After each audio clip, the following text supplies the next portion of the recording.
Unadhani Simba walifeli wapi na Singida walifaulu wapi? Miongoni mwa vitu ambavyo unaweza ukavizungumza katika mashindano haya ya CRDB, Singida ndio timu bora mpaka inakwenda katika mchezo wa nusu finali. Je, unaamini uchovu wa wachezaji wa Simba ndio kitu ambacho kimechangia wao kupoteza mechi ya juzi? Wakati ile mechi inaendelea nilibahatika kukaa karibu na miongoni mwa top official club ya Simba. Hata yeye yani alivyokuwa na react wachezaji wakifanya makosa, hata yeye anasema kabisa kwamba wachezaji wamechoka. Kipi kilitokea ama kipi kilichowakuta International Mirani mbele ya PSG? Of course. Mara mwisho kushuhudia kipigo kikubwa kwenye michuano ya UEFA ilikuwa ni msimu wa mwaka 2016-17. Hapo kwa PSG, unadhani kuondoka kwa Kylian Mbappe kumeweza kuifanya PSG kupambana hadi kuchukua ile hitaji? Miongoni mwa kauli zake ambazo aliweza kuzisema na watu wakasema ana chuki dhidi ya Kylian Mbappe, alisema wakati wanaenda mwishoni msimu unaisha, msimu uliopita alikuwa anamweka bench Kylian Mbappe. Mechi ikiisha anaulizwa na waandishi kwa nini umemweka Mbappe bench. Yeye anasema kwamba bila Mbappe timu yangu ina balance nzuri katika eneo la kushambulia na eneo la kuzuia. Of course ni kauli ambazo watu wakasema Enrique mtu anachuki dhidi ya Mbappe. Assalamu alaikum mtazamaji wetu wa FGA TV, karibu sana katika kipindi chako cha Sport Recap, kipindi ambacho kinakuangazia masuala yote ya michezo ndani na nje ya Tanzania. Kubwa zaidi kwa Tanzania tutaangazia mchezo wa nusu finali kati ya Simba na Singida Black Stars, ambapo tunajua kilichomkuta Simba kila mtu anajua. Kwa Afrika tunajua Pyramids ndio mabingwa wapya wa CAF Champions League, lakini bila kusahau Europa ama Ulaya, lugha ni moja inayoongolewa, bonjour Paris Saint-Germain PSG, na wao watawazwa kuwa mabingwa wapya wa UEFA Champions League. Ataikuongozea jazi hili ni mimi Joachim Moshi, nitakuwa na mchambuzi wangu mwalimu wetu Mr. Kiepo Benedicto. Naomba tuwe wote mwanzo hadi mwisho. Karibu sana.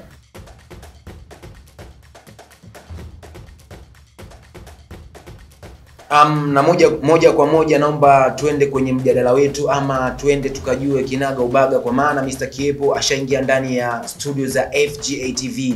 Bwana Kiepo, mambo vipi? Bwana fresh, nisho vipi? Mungu ni mwema. Uzima upo? Uzima upo vipi wewe? Nashukuru. Tulikuona juzi bana pale. Of course ilikuwa ni experience mpya. Okay. Nashukuru Mungu. Au ndio leo ukikaa karibu na Waridi? Mimi sijakaa karibu na. Naona umebadilika kidogo. Kwamba nini? Bila kupoteza muda, Mr. Kiepo, kati ya watu ambao walikuwepo wakiangalia ule mchezo live kati ya Simba na Singida wa nusu finali wa CRDB Confederation, wewe ulikuwa ni mmoja wapo. Unadhani Simba walifeli wapi na Singida walifaulu wapi? Kwanza kabisa nimshukuru Mungu kuwa miongoni mwa watu ambao tulishuhudia ule mchezo, lakini pia sio kushuhudia tu, tulikuwa na shughuli muhimu ya kufanya.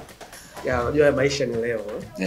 Wakati leo tunamuona Mauridi Kitenge, tunamuona Shafi Dauda hapo pale Munich kwenye finali ya UEFA. Basi na mimi siku moja hapo pale. Lakini nashukuru Mungu nilikuwa pale Tanzania kwa. Miongoni mwa vitu ambavyo unaweza ukavizungumza katika mashindano haya ya CRDB, Singida ndio timu bora mpaka inakwenda katika mchezo wa nusu finali. Kwa sababu kati ya Simba na Singida, hizi timu mbili zote zilicheza michezo minne hadi wanaenda kucheza mchezo ule. Simba katika michezo minne walikuwa wameshinda yote minne, wamefunga magoli 12, wakaruhusu magoli 2. Lakini Singida kwenye michezo yote minne yeye alishinda michezo yote minne akifunga magoli 9, lakini hakuruhusu goli hata moja. Maana wakati tunachambua mchezo nilitoa precaution moja, nasema Singida walikuwa kwenye faida kubwa ya wao kwa sababu wao walikuwa na defense bora kwenye mashindano yale, lakini pia walikuwa na attacking lineup nzuri sana katika mashindano yale. Ataka yao imeofu imewapa magoli takriban 9, lakini defense yao haijaruhusu goli lolote mpaka wakati huo. Lakini Simba wao wamefunga magoli 14, though wameruhusu magoli 2. Kwa ukienda kwenye hesabu Simba wana defense sio salama mbele ya Singida. Kwa kitu ambacho kilikuwa kimetokea. Tumekwenda katika mchezo, tumeangalia jinsi ambavyo ilivyokuwa. Unaweza kusema kama ni mechi ambazo watu waliweza kushuhudia ambazo zilikuwa ni mbovu. Simba kucheza kwenye msimu huu. Sikumbuki ni mechi gani, lakini ile mechi ya pale Tanzania Tukwara of course ilikuwa ni mechi mbovu kabisa kuishuhudia Simba kucheza. Though kwenye utani wanasema ndo mechi bora walicheza, lakini ilikuwa ni mechi mbovu sana. Kwa walifeli hapo, Singida ilikuwa na faida kwenye ku-attack, walikuwa na faida kwenye kuzuia. Ndio maana ukijumuisha michezo yote mitano, Simba wamecheza michezo mitano, wakipoteza mchezo mmoja nusu finali, lakini katika hiyo michezo mitano wamefunga magoli 13, wameruhusu magoli 5.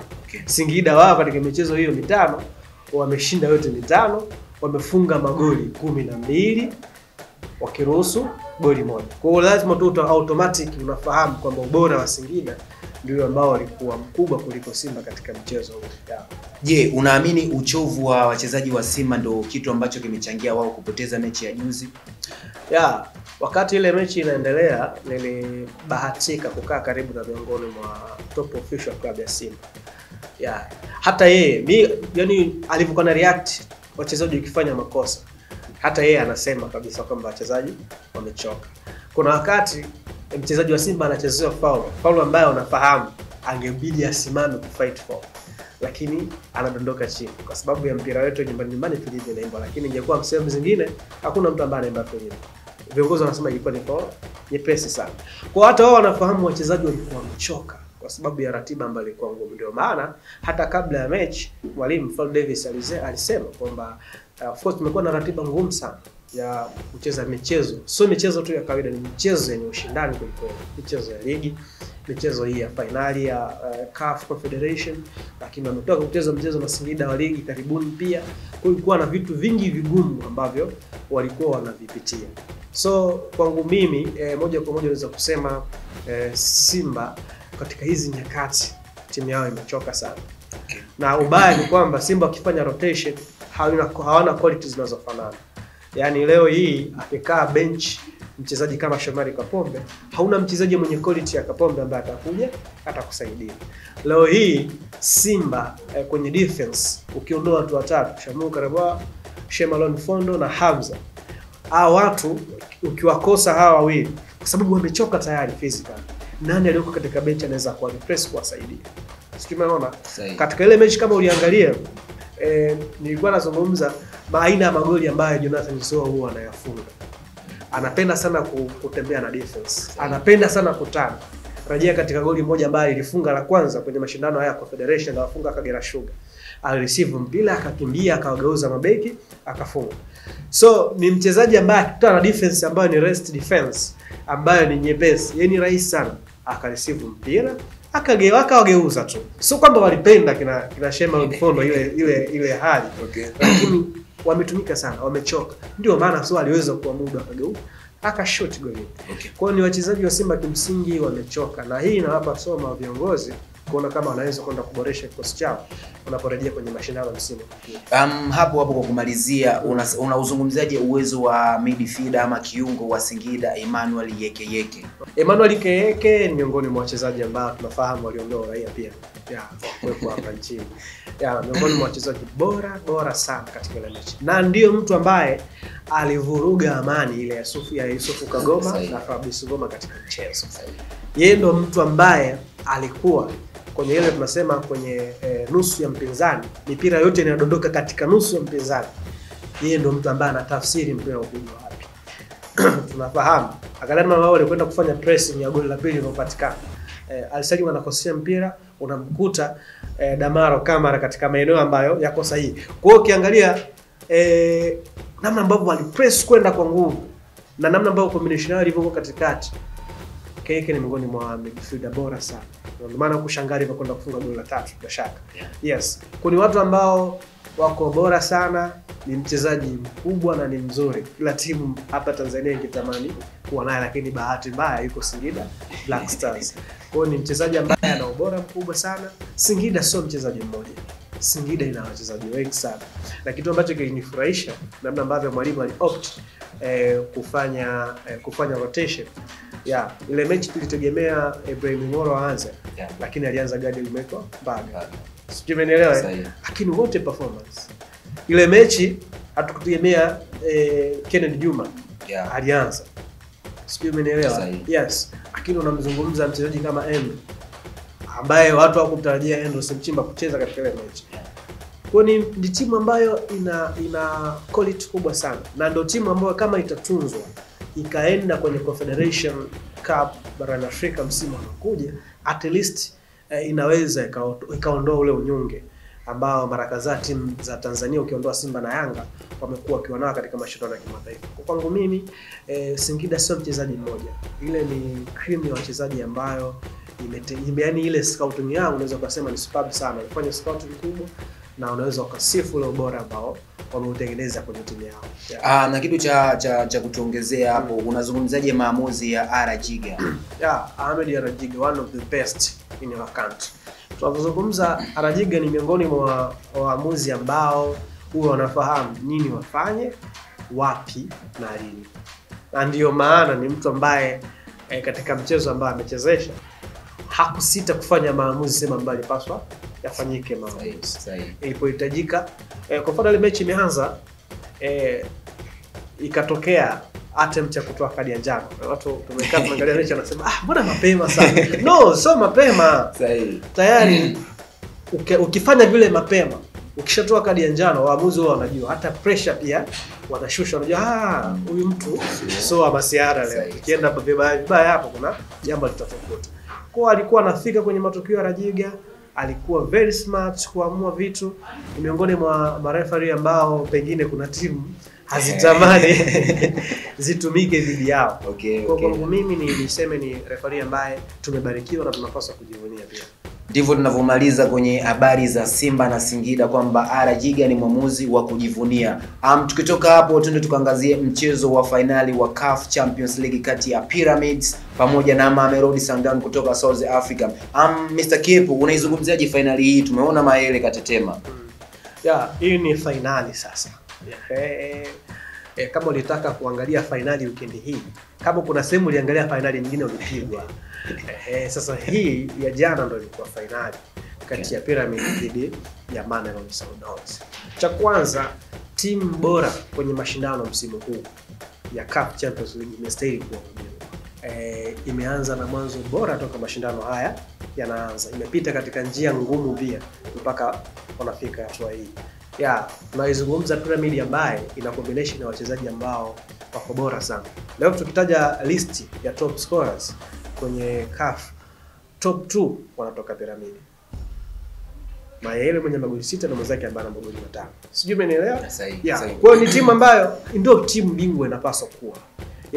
Ile finali ya jana, achana jana, angalia first leg ilivyokuwa. Ile mechi nani alijua kama Pyramid wanaweza ku equalize dakika za jioni. Lakini people wakasema no, this is game. Hebu tucheze mpaka dakika ya mwisho. That is mentality kubwa kwenye mpira wa miguu dhidi ya timu yenye experience kama Mamelodi. Wewe unahisi Pyramid walikuwa bora eneo gani? Pyramid katika eneo ambalo walikuwa bora. Cha kwanza ni timu zote mbili ambazo zilikuwa bora. Eneo ambalo Pyramid walikuwa bora ni kitu kimoja. Unapocheza na timu bora mara nyingi unaweza ushinde kwa tactic, lakini unaweza ukashinda kwa mind. Pyramid walishinda kwa mind. Ndio maana angalia nature ya magoli yao. Yamefungwa. Kwa mfano goli la pili limefungwa wakiwa wanarejea kipindi cha pili. Yaani wamerejea tu. Walifahamu ni muda ambao concentration iko chini. Rejea kwenye goli la first leg. Dakika ambazo pengine mama ndio alikuwa anafahamu hii ngoma imelala, hii tumeondoka na goli hapa. Mentality ya dakika zote concentrate katika mchezo ndio ambayo imewasaidia. Uangalia golikipa Pyramid katika mechi ya jana, alifanya kazi kubwa sana katika dakika zote. Dakika ambazo ulitamani kuona mama ndio anafanya kitu, alikuwepo pale kusahihisha. Sio kama unanielewa? Kwa nimependa vile ambavyo wamekuwa. Hizi ni timu mbili bora ambazo zilikutana katika finali hii. Ndio maana wametoka finali bora. Lakini kilichotofautisha ni mentality ya kila timu. Kwamba tutacheza kwa dakika hizi mpaka mwisho. Kitu kingine bila kusacrifice. Angalia namna ambavyo goli la pili lilifungwa, mtu alidive. Alijitoa sadaka, akasema lolote na liwe. Akaenda akafunga goli. Kwa hiyo ile namna ambavyo team mentality ya timu ilikuwa ni kushinda ile tani. Kwa hata ukiangalia bench ilikuwa busy sana. Yaani yule kocha kama angekuwa anatembea tu ananyoka barabara angetembea mbali sana. Kwa alikuwa anafanya kuhakikisha kwamba kila kile ambacho kinatokea ni kuwakumbusha kila dakika inayokwenda uwanjani ni dakika ya kuwa makini. Ndio maana nilitegemea hali kama hiyo. Utulivu wa benchi la Mamelodi sio utulivu ambao niliushangaa, kwa sababu walikuwa na mwalimu na experience. Miguel Cardoso ni miongoni mwa walimu bora hapa Afrika. Ana experience kubwa, ameifundisha Esperance de Tunis katika mafanikio makubwa, lakini kwenye mechi ile alifahamu anacheza na timu aina gani. Na ndio maana mara kadhaa alikuwa busy kuzungumza na wachezaji wake muhimu. Na huu ni msimu wake wa pili anaingia finali, lakini analikosa. Of course. Kwa amekuwa katika nyakati ambazo yeye anafahamu ni ugumu kiasi gani. Lakini tunazungumza timu ambayo inatamani kwenda kutengeneza historia. Historia ambayo Pyramid wameitengeneza ni kwa mara ya kwanza wanatoa hii taji. Na wametoa katika nyakati ambazo walitamani kufanya hivyo kuliko kitu kingine chochote. Kwa unaweza kupongeza Pyramid ambacho wamekifanya, investment kubwa. Nikwambie kitu kimoja ambacho miongoni mwa timu ambazo zinatengwa hazipendelewagi mkafu, basi ni Pyramid FC. Hata kwao pia ni miongoni mwa timu ambazo hazipendelewi na mashirikisho ya soka, basi ni Pyramid.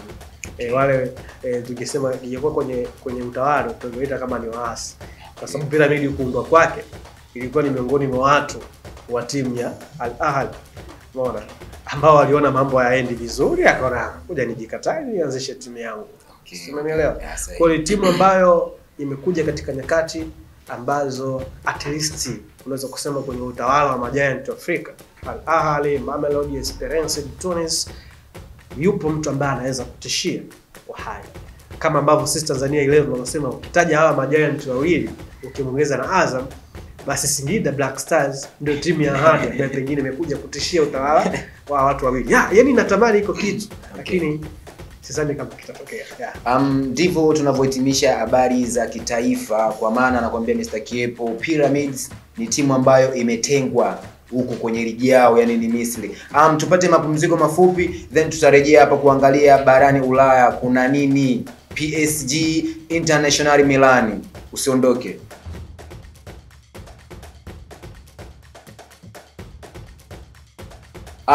Na moja kwa moja tuelekee barani Ulaya, kwa maana tunajua Wafaransa wengi ukikutana nao ni bonjour.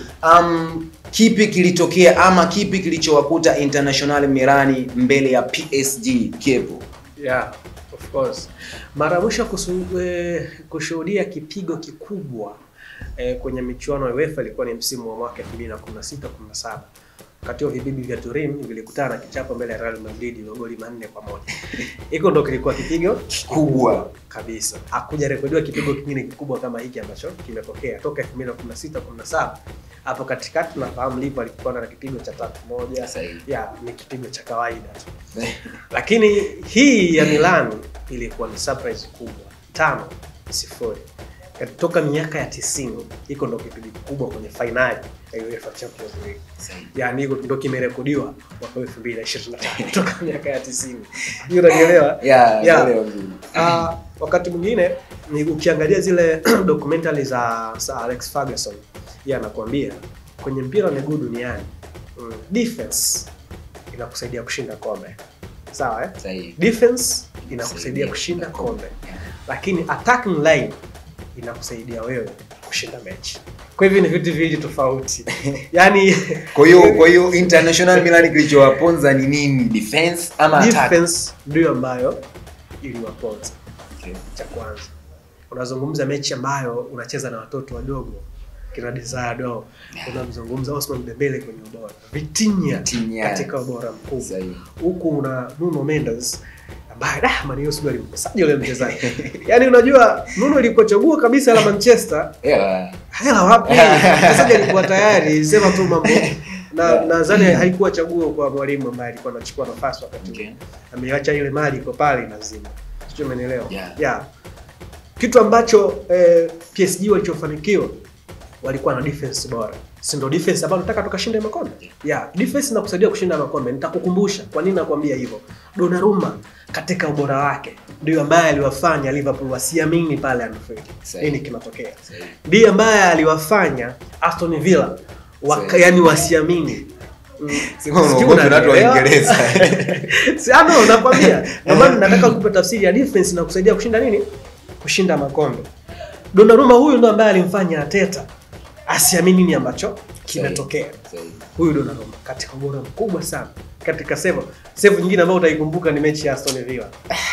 Mbona nikumbushe mimi Muingereza. Unanielewa? Ndio maana nakwambia defense na kusaidia kufanyaje? Kushinda makombe. Marquinhos katika ubora wake amewasaidia kuongoza wenzake katika ile safu ya ulinzi. Ubora mkubwa sana. Sasa angalia safu ya ulinzi ya PSG imeingiza wachezaji 4 katika kikosi bora cha UEFA. Achraf Hakimi, Marquinhos, Nuno Mendes, Donnarumma golini. Sio kwa bahati mbaya, lakini kwa sababu ya ubora ambao walikuwa wameutengeneza katika eneo lile. Ameongezeka Boston ambaye ametokea Inter Milan. Kwa hiyo kitu ambacho kimewasaidia cha kwanza ni defense yao. Cha pili tuende kwenye kuattack. Una attacking line ambayo ni best kwa sasa. Unazungumza miongoni mwa wachezaji ambao ni best, ushindwe kumtaja Ousmane Dembele katika msimu huu. Ndio mchezaji bora wa mashindano. Sio unaelewa? Kuna faida hiyo ya mchezaji bora wa mashindano. Lakini una faida ya mchezaji mchanga mdogo wa mashindano, Isaiah yupo pale ambaye amekusaidia kuweza kutafsiri baadhi ya vitu katika mchezo huo. Mchezo wa finali, hivi ulimuona Dembele mama ambavyo alikuwa na press. Namna ambavyo alikuwa na defend.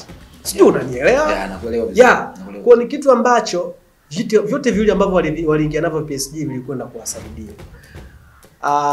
Inzaghi na vijana wake wazee wenzake of course walikutana na vijana wenye uchu na kutamani kufanya kitu. Sahihi. Ile first yako iliisha tu 2-0. Nilisema hapa leo kuna shughuli. Sikulala. Mimi nilikuwa safarini, nimetoka Babati, nilipofika nikapitiliza kwenda kuangalia finali. Sahihi, najua. Sikulala kabisa, nikasema niangalie. Sahihi. Kwa hiyo Inzaghi hata yeye anafahamu.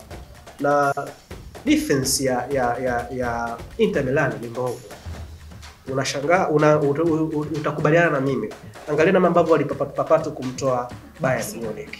Sio umeelewa? Tuanze na Bayern Munich. Sahihi. Mambo yangeenda vibaya tu walikuwa wanakufa pale kwao. Sahihi. Angalia ambavyo walipata wakati mgumu mbele ya FC Barcelona. Sio umeelewa? Sasa kwenye mpira duniani mara nyingi ni ngumu kutengeneza balance kati ya eneo la kushambulia na eneo la kuataki.